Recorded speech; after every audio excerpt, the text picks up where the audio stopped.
జై శ్రీరామ్, వందే మాతరం. హిందూ బంధువులందరికీ నమస్కారాలు.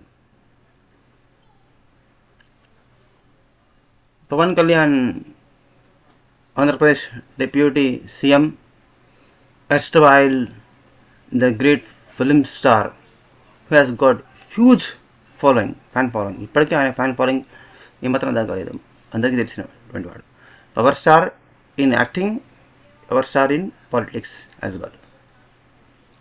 ఆయన వ్యక్తిగతంగా ఎంత మంచి క్యారెక్టర్ అండి, ఆయన ఎంత మంచివాడు అండి. చాలా ఐఎమ్ సో ఇంప్రెస్డ్ రియల్లీ. ఆయన 11 రోజులు దీక్ష తీసుకున్నాడు, అంతమందికు దీక్ష తీసుకున్నాడు. అది మీరు చూసే ఉంటారు టెలివిజన్లోను, మీడియాలో. నిన్ననో మొన్ననో దీక్ష స్టార్ట్ చేశాడు. 11 days ప్రాయశ్చిత్త కర్మ అన్నమాట. తిరుమలలో జరిగినటువంటి పాపానికి విరుడుగా ఈ ప్రజలందరినీ తెలియకుండా ఈ ప్రజాదాన్ని తిన్నటువంటి ఈ ప్రజలందరికీ పాపము తగిలింది. ఆ ప్రాయశ్చిత్తంగా ముఖ్యంగా శ్రీనివాసుడికి, స్వామివారికి జరిగిన అపరాధానికి ప్రాయశ్చిత్తంగా క్షమాపణను కోరుకుంటూ భగవంతుణ్ణి దీక్ష చేస్తున్నారు. ఎంత అభినందనీయమైన విషయం అంటే, it is very touching, heart touching అన్నమాట. ఒక సీజన్డ్ రెగ్యులర్ పొలిటీషియన్ అలా బిహేవ్ చేయడు. First of all even Pawan Kalyan politician కాదండి, ఇప్పటికి కూడా ఆయన పొలిటీషియన్ కాదు. ఆయన ఒక పొలిటికల్ రెగ్యులర్ సీజన్డ్ పొలిటీషియన్ లాగా బిహేవ్ చేయలేదు ఎప్పుడు కూడా, ఇప్పటికి కూడా లేదనమాట. ఇన్ని జనసేన పార్టీ పెట్టాడు. 2014 ఎలక్షన్స్ కంటే బిఫోర్ ఆయన జనసేన పార్టీ పెట్టిండు. హైదరాబాద్ లోపల పెద్ద మీటింగ్ కండక్ట్ చేసిండ్రు. అప్పటికే మనకు బైఫర్కేషన్ అయిపోయింది. ఆంధ్రప్రదేశ్లో తెలంగాణ విడిపోయినాయి. ఆ సమయంలో ఆయన మీటింగ్ పెట్టి, ఆ మీటింగ్లో ఏం కాల్ ఇచ్చిండు? కాంగ్రెస్ హటావ్, దేశ్ బచావ్ అనే ఒక కాల్ ఇచ్చిండు. దానికి బీజేపీ స్వాగతించింది. తర్వాత నరేంద్ర మోడీ, వెంకయ్య నాయుడు గారు కృషి చేయడము, పవన్ కళ్యాణ్ ఈ నీచమైన నికృష్ట పార్టీ కాంగ్రెసు మొత్తం రాష్ట్రంలోనూ అటు కేంద్రంలోనూ కూడా చిట్టుగా దాన్ని ఓడించి దాన్ని కంప్లీట్గా వాషౌట్ చేయాలి అనే కంకణం కట్టుకొని ఆయన నిస్వార్థంగా బీజేపీకి పూర్తి సపోర్ట్ చేశారు. అప్పుడే చంద్రబాబు నాయుడు తర్వాత వచ్చి ఆయన అలయన్స్లో పార్ట్నర్ అయ్యాడు. చంద్రబాబు నాయుడు కూడా ఎన్డీఏలో పార్ట్నర్ అయినందుకు చంద్రబాబు నాయుడు కూడా వితౌట్ ఎక్స్పెక్టేషన్, ఏమీ ఆశించకుండా నిస్వార్థంగా చంద్రబాబు నాయుడు కూడా ప్రచారం చేశారు, సపోర్ట్ చేశారు, అద్భుతమైన విజయాన్ని అందించారు. So he has contributed to a very great extent.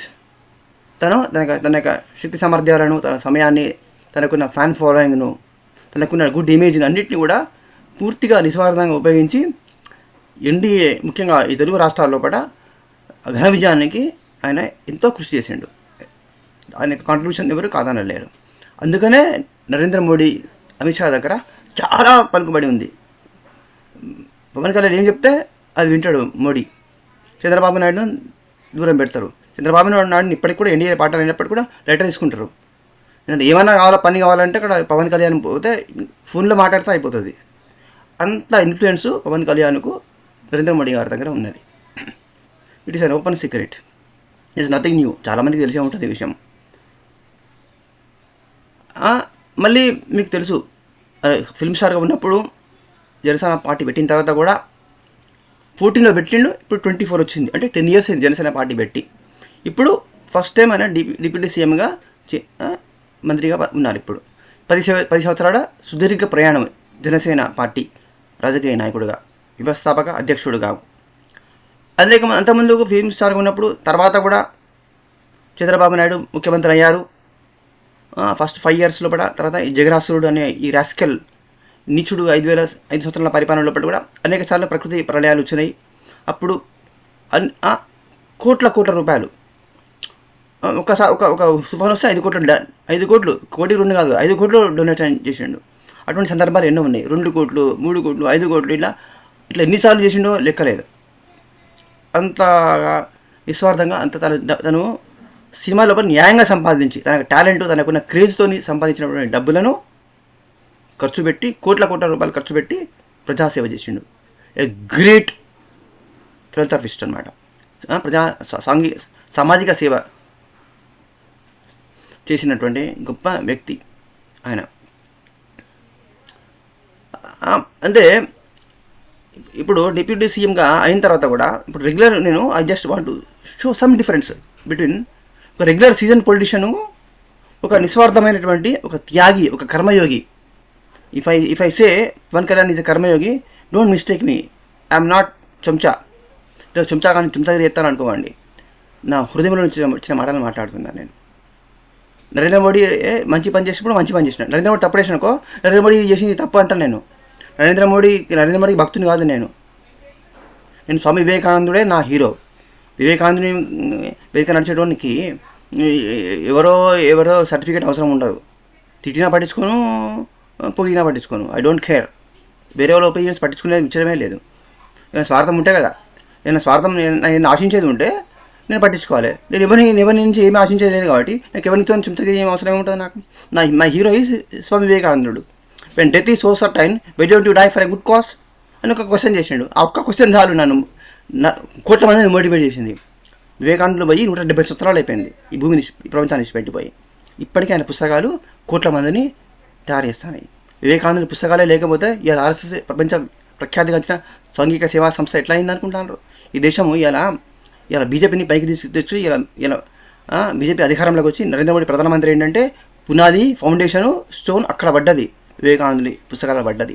Bhagat Singh, Chandrasekhar Azad, Ram Prasad Bismil, Rajguru, Sukhdev, Vasudev, Balwant Phadke వీళ్ళందరూ ఎవరి శిష్యులు? వివేకానందుని శిష్యులు.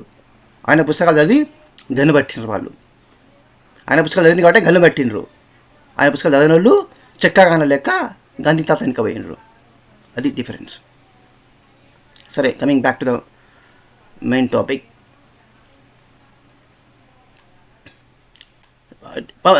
ఆయన ప్రాయశ్చిత్తం చేసుకోవాలి అని చాలా బాధపడుతూ సనాతన ధర్మానికి ఒక పెద్దది బోర్డు ఉండాలి. అసలు యాక్చువల్గా దేవాలయాలు పూర్తిగా ప్రశ్నించిన ఒక మంచి ప్రశ్న. అసలు దేవాలయాలు గవర్నమెంట్ కంట్రోల్ ఎందుకు ఉండాలి? మసీదులు అట్లా లేనప్పుడు, చర్చిలు అనే అట్లా లేనప్పుడు, వేరే వాళ్ళు అట్లా లేనప్పుడు ఒక హిందువుల మీద ఎందుకు ఇట్లా ఉన్నది? హిందువులకు నిజంగా స్వతంత్రం ఉన్నట్ట క్వశ్చన్ చేసిండు. అట్లీస్ట్ కనీసం సనాతన ధర్మ ఒక బోర్డు పెడదామా అని చెప్పిండు. విశ్వ హిందూ పరిషత్ కూడా దాన్ని వెల్కమ్ చేసింది. ఎందుకంటే ఒకసారి మీరు మొత్తం ఇచ్చేయమంటే మీరు ఇయ్యరు కాబట్టి ఒక ఫస్ట్ స్టెప్ అన్నట్టు. కానీ దిస్ ఇస్ నాట్ ఇది సొల్యూషన్ కాదు. ఇది సనాతన బోర్డు అనేది ఒక ఫస్ట్ స్టెప్, ఒక మొదటి అడుగు మాత్రమే. ఇది total freedom from the clutches of these political scoundrels. మొత్తం భారతదేశంలోని అన్ని దేవాలయాలు నార్త్లో లేవు ఆల్రెడీ. కాశీ, అయోధ్య ఇటువంటి అన్నీ కూడా ట్రస్ట్లలోనే ఉన్నాయి, చక్కగా నడచలేవా? ఇప్పుడు అయోధ్యలో కూడా రోజు ఎంత అన్నదానం జరుగుతుంది?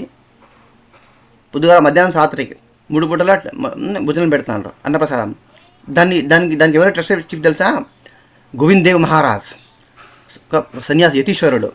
జీవితం అంతా కూడా వేద ధర్మానికి, సనాతన ధర్మానికి తన జీవితాన్ని త్యాగం చేసినటువంటి మహాపురుషుడు గోవింద్ దేవ్ మహారాజ్. మీరు చూసే ఉంటారు ఆయన టీవీలో. నరేంద్ర మోడీ స్టేజ్ మీద ఆహ్వానించినప్పుడు పక్కన స్టేజ్ పక్కన యాంకరింగ్ చేసినటువంటి వాడు గోవింద్ దేవ్ మహారాజ్. ఆయన జీవితాన్ని మొత్తాన్ని కూడా భారతదేశంలో కూడా అనేక చోట్ల వేద పాఠశాలలు పెట్టి తన జీవితాన్ని మొత్తాన్ని కూడా వేద ధర్మానికి, వేద పండితులను ప్రచారం చేయడానికి, ఈ దేశంలోనే సంస్కృత విద్యను, వేద వాన్మయాన్ని రక్షించడం కోసం తన జీవితాన్ని మొత్తాన్ని త్యాగం చేసినటువంటి మహాపురుషుడు, ఒక యతీశ్వరుడు. పిల్లలు కూడబెట్టాలనే కోరిక లేదు, పెళ్ళామే లేదు, పిల్లలు లేరు, కూడవలసిన అవసరం లేదు. ₹1 రామలాలకు వచ్చినటువంటి ₹1 వేస్ట్ కాదు. అక్కడ ₹1 తినడు, మొత్తం కంప్లీట్ ఆయన కంట్రోల్లో ఉంటుంది. అది ఈ నా కొడుకులు మొత్తం గవర్నమెంట్ చేతిలో పెట్టుకుని 70 నెలలు బట్టి ఎంత తినేసినరో మనందరికీ తెలుసు. అటువంటి యతీశ్వరుడు ఈ భారతదేశంలో తక్కువనా? అన్ని భారతదేశంలో లేరా? వేల మంది ఉన్నారు. వాళ్ళ యొక్క ఆధిపత్యంలోకి మన దేవాలయాన్ని ఇచ్చేసేయాలి. అప్పుడే మన దేవాలయాలు చక్కగా నిర్వహించుకోగలుగుతాము, అపచారాలు జరగవు. ఇంకోటి ఏమంటాడు, పిచ్చనా కొడుకు, వాడు వైసీపీ ఆటవాడు, రాజకీయ నాయకుడు ఆటవాడు. ఆ స్కౌంటర్ల పేరు గుర్తులేదు నాకు. రోజు ఎంతోమంది అయితే బీఫ్ విలువ ఎక్కువ, ఇది లడ్డు ప్రసాదం విలువ తక్కువ కదా, బీఫ్ వాల్యూ ఎక్కువ కదా, దాని బలం కదా, తప్పేముందంట అన్నాడు. అంటే ఇటువంటి చెప్తాను. ఇక చంద్రబాబు నాయుడు ఏంటంటే, నేను ఆయనకు రిపోర్ట్ ఇచ్చిండట తిరుమల, ఇచ్చిండు ఆయన, శ్యామలరావు ఎగ్జిక్యూటివ్ ఆఫీసర్ తిరుమల. ఇప్పుడు రిపోర్ట్ తీసుకొని నేను చూసినాక టేబుల్ మీద పెట్టుకున్నాక చూసుకున్నాడు, మరి వెంటనే ఫస్ట్ పోలీసు ప్రైమ్ ఆఫీస్ కింద అరెస్ట్ చేసి వాడు అధర్మారెడ్డి కానీ జలగారెడ్డి కానీ సుబ్బారెడ్డి కానీ అయితే చేయాలి కదా. ఈ 3 ఏళ్ళ బట్టి ఈయన ఏం చేసిండు మరి 16 కేసులు జలగారెడ్డి మీద ఉన్నాయి. 16 కేసులు అవి అయితే ముందుకు ఫస్ట్ రోజు ఢిల్లీ బీచ్ మీద ఫాస్ట్ ట్రాక్ కోర్టులు పెట్టి మన కేసులు కథ ఫినిష్ చేయాలని కోరిక ప్రయత్నం చేయాలని లేదా చేసిండు అయ్యే చంద్రబాబు నాయుడు ఒక సీజన్ పొలిటీషియన్, అవకాశవాది, స్వార్థపరుడు అనమాట. మొత్తం తన సేఫ్ గేమ్ ఆడాలనుకునే ఒక యూనక్ చంద్రబాబు నాయుడు. నువ్వు యూనక్ కాకపోతే, నిజంగా నీకు హానెస్టీ కనుక ఉంటే నువ్వు ఇమీడియట్గా వాళ్ళు అరెస్ట్ చేయి, ఫస్ట్ ట్రాక్లో ఓటు పెట్టి ఆ జలగారెడ్డి కానీ ఆ లంజా కొడుకు తొందరగా కేసులు తొందరగా కంప్లీట్ చేయండి. నరేంద్ర మోడీ దగ్గర పోయి సుప్రీంకోర్టు దగ్గర పోవా, సుప్రీంకోర్టు పో, హైదరాబాద్ ఆంధ్రప్రదేశ్ హైకోర్టు పెట్టు, డివిజన్ పెట్టు, సుప్రీంకోర్టు పెట్టు, గవర్నమెంట్ పైసలు లేవా పెట్టు, గవర్నమెంట్ ఖర్చు మీద గవర్నమెంట్ బడ్జెట్లకి వెళ్ళి పెట్టు, లాయర్లు పెట్టు, మంచి లాయర్లు పెట్టు, అటార్నీ జనరల్ పెట్టు, మంచి లాయర్లను పెట్టి కేసులో ముందు నడిపించు. నరేంద్ర మోడీ దగ్గర పోయి తొందరగా చేయమని చెప్పు. లేకపోతే నరేంద్ర మోడీ జగన్ గారికి సపోర్ట్ చేసిండా చెప్పు, అది కూడా చెప్పేసి ఉంటే మేము జగన్ వానికి సెంట్రల్ సపోర్ట్ చేసినావు, నువ్వు ఇంత ద్రోహం చేసినావు అని చెప్పి వెంటనే విత్డ్రా చేసుకో, ఇండియాలో బయటికి రా వచ్చేసి అప్పడాక.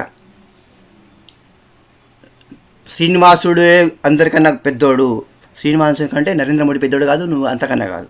అర్థమైందా? శ్రీనివాసునికి ద్రోహం చేసినా ఏ లంజాగోడు కూడా బతకడానికి వీల్లేదు. వాళ్ళని క్షమిస్తారు, వాళ్ళు వెనకడేసిన ఇవ్వడం కాపాడడానికి ప్రయత్నం చేసినా కూడా వాళ్ళకు క్షమారులు కాదు, ఈ భూమి మీద వాళ్ళు నిలబడే బతికే అధికారం అర్హత లేదు. ఇంతవరకు కూడా నువ్వు పవన్ కళ్యాణ్ చాలా హానెస్ట్ పర్సన్. ఆయనను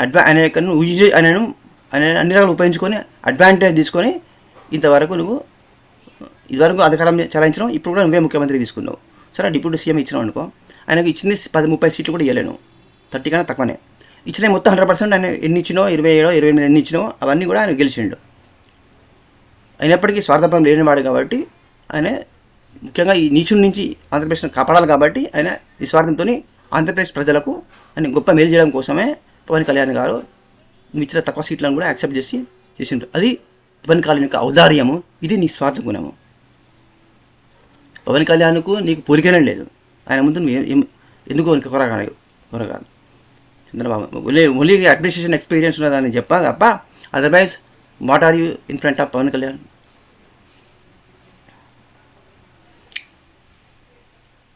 సో ఒక హిందూ ఐకాన్ అని ఒక కులానికో మతానికో లేబుల్ చేయడం కాదు. ఫస్ట్ హిందూయిజం అనేది ఒక మతమే కాదు, ఆయన జాతీయవాది, ధర్మానికి వైపు నిలబడ్డాడు. ఆయన సనాతన ధర్మాని కోసం నిలబడతాడు. ఒక పెద్ద ఐకాన్గా జస్ట్ ఆంధ్రప్రదేశ్లో కాదు భారతదేశం మొత్తంలో ఒక ఐకాన్గా ఎమర్జ్ అవుతున్నాడు. ఆల్రెడీ ఆయన మొత్తము నేషనల్ మీడియా అటెన్షన్లోకి వచ్చేసిండు. నేషనల్ మీడియా మీద దృష్టి పెట్టింది. Already lot of nationalists, lot of activist, particularly national international మీడియాలో కూడా ఆయన గురించి బాగా చర్చ జరుగుతున్నది. Lot of people are writing about him. ఆయన దీక్ష తీసుకున్నాడు అనే విషయం కూడా నేషనల్ హెడ్లైన్స్లో పోయింది. అది సోషల్ మీడియాలో అయితే మొత్తం daily lot of people are writing about him. They are trying to know about him. So in any case Pawan Kalyan definitely Andhra Pradesh ప్రజలకు గొప్ప ఈ జలగారెడ్డి నీచుని నుంచి రక్షించిండు అనడం ఎటువంటి సందేహం లేదు. ఆయన యొక్క సేవలు అద్భుతము, ఆయన అభివృద్ధిని కంపల్సరీ డెవలప్మెంట్ బాగా చేస్తాడు. దీన్ని పవన్ కళ్యాణ్ గారికి తెలుసుకోవాల్సింది ఏంటంటే, వీడు చంద్రబాబు నాయుడు పైకి మాట్లాడినంత మంచివాడు కాదండి, మరి పైకి కనబడుతున్నంత మంచివాడు కాదు. చంద్రబాబు విషయంలో కూడా మీరు ఎప్పుడూ అలర్ట్గా ఉండవలసిందే. ఇంకా ఏంటంటే ఫస్ట్ మీరు ఏంటంటే చంద్రబాబు నాయుడు గారు పవన్ కళ్యాణ్ ఇమీడియట్గా వాళ్ళని అరెస్ట్ చేయించి మొత్తము ఆ రిపోర్ట్స్ ఏంటో మీరు తీసుకొని, ల్యాబ్ రిపోర్ట్స్ మొత్తం తీసుకొని మీరు మొత్తం అన్ని ఛానల్స్లో సోషల్ మీడియాలో డిస్ప్లే పెట్టండి. ఇంకేంటంటే ఇమీడియట్గా ప్రైమ్ ఆఫీస్ కింద అరెస్ట్ చేసి ఫాస్ట్ ట్రాక్ కోర్టు పెట్టి మీరు పవన్ కళ్యాణ్ గారు మీరు ఇమీడియట్గా ఢిల్లీకి వెళ్ళి దీక్ష తర్వాత వెళ్ళి లేకపోతే ఫోన్ చేసి ఇమీడియట్గా అమిత్ షాతోని నరేంద్ర మోడీతో మాట్లాడి ఫాస్ట్ ట్రాక్ కోర్టు పెట్టి ఈ జలగారెడ్డి అనే లంజా కొడుకు యొక్క కేసులను తొందరగా ఒక 2 months 3 months లోపల కంప్లీట్ చేసి లాజికల్ కంక్లూషన్ తీసుకురావాలని మీకు రిక్వెస్ట్ చేస్తున్నాను, చేతులెత్తి నమస్కారం చేస్తూ. Please be cautious about this sheet Chandrababu Naidu. జై శ్రీరామ్, వందే మాతరం.